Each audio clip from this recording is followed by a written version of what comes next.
Unveiling the 100 lakh crore Gati Shakti National Master Plan today, Prime Minister Narendra Modi said that this was a step towards increasing efficiency by connecting all concerned departments on one platform. In the past, taxpayers' money was insulted through a lethargic approach to development work, the Prime Minister said, adding that the new plan aims to change that. Development, he said, is not possible without quality infrastructure, and the government has now resolved to develop it in a holistic manner.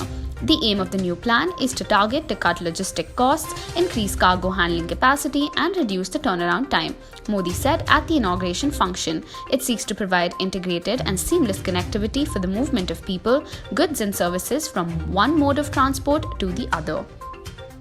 Traffic on the Ati-Belghat and Linka-Yellapur highway in Uttara Kannada district was affected on Wednesday as a massive fire broke out after a chemical tanker benzene overturned. Fire and Rescue Services officials said that accident occurred at Art-Bell Cross near Idagudbeed village at around 7:30 am on Wednesday. Police said the driver of the tanker, carrying benzene from a subsidiary company of MRPL called OAPL to a paint firm from Gujarat, lost control of the vehicle. The driver and cleaner managed to jump out and save their lives as the fire broke out. There has been no loss of life. The magnitude of the fire was so huge that it spread to the forest adjoining the ghats.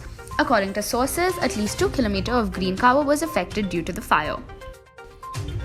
JDS leader H.D. Kumaraswamy said that the 2023 Assembly elections in Karnataka will be his last and sought an opportunity from the people to independently run a government for 5 years so as to implement programs for the larger public good. I have been the Chief Minister twice with your blessings. I have decided that the 2023 Assembly election will be my last fight. It is not for me to come to power or become the Chief Minister. With the blessings of God, I have already been Chief Minister twice, despite not having a majority, Kumaraswamy said.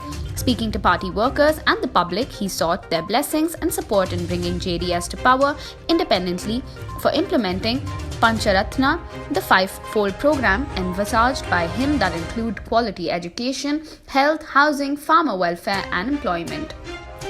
The Income Tax Department, during its 5-day raids across the state and city, has unearthed an undisclosed amount worth Rs 750 crore. Those raided have admitted that out of this Rs 487 crore was their undisclosed amount. The IT searches, which began on October 7, were carried out at 47 premises spread across 4 states. During the income tax raids and searches, the officials seized unaccounted cash of Rs 4.69 crore and silver articles worth Rs 29.83 lakh.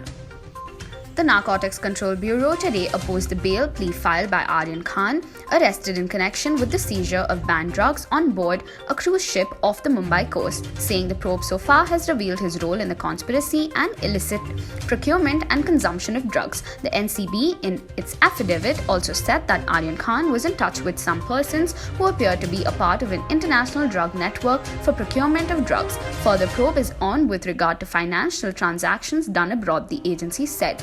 During initial investigation, some international linkages pertinent to this applicant have been unearthed, which prima facie indicate towards illicit drug procurement. The investigation requires sufficient time so as to approach the foreign agency concerned, the affidavit said. Amid reports of the ongoing coal shortage in the country, Finance Minister Nirmala Sitharaman stressed that there is no shortage and termed these as absolutely baseless, saying India is a power surplus country. Sitharaman said that Power Minister R.K. Singh went on record just 2 days ago when he said absolutely baseless information is floating around that there is probably shortage of coal, shortage of other inventories, which will lead to a sudden gap in the supply-demand situation in the energy consumption. There is no shortage of anything. In fact, if I recall the minister's statement, every power producing installation has the next 4 days stock absolutely available within their own premises and the supply chain has not broken at all, Sitharaman said at Harvard Kennedy School on Tuesday.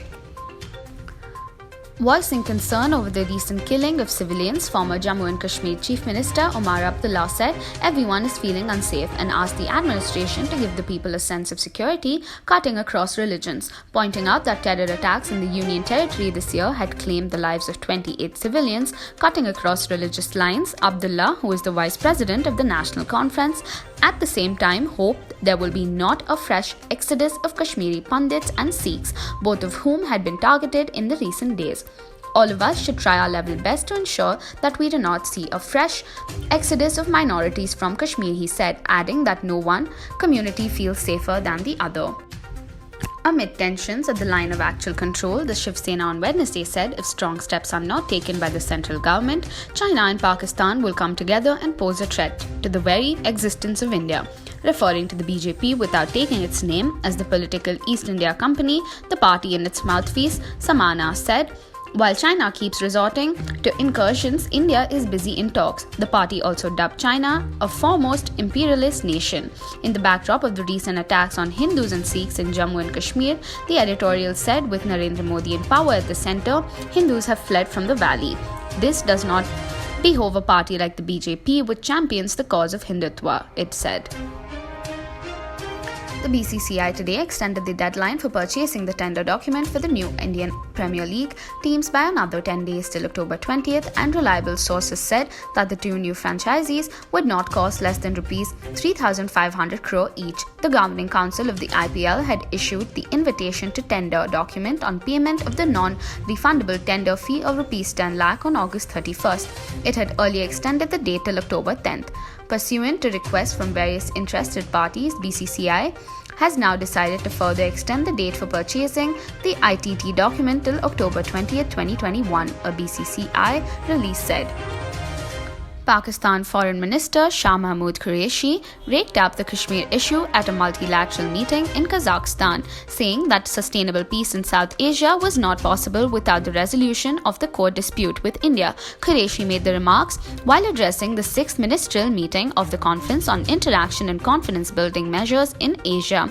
Through a video statement, the meeting was hosted by the current CICA chair, Kazakhstan. Qureshi underscored that sustainable peace in South Asia would remain elusive until and unless the core dispute of Jammu and Kashmir is resolved in accordance with the resolutions of the UN Security Council and the wishes of the Kashmiri people, according to the Foreign Office in Islamabad.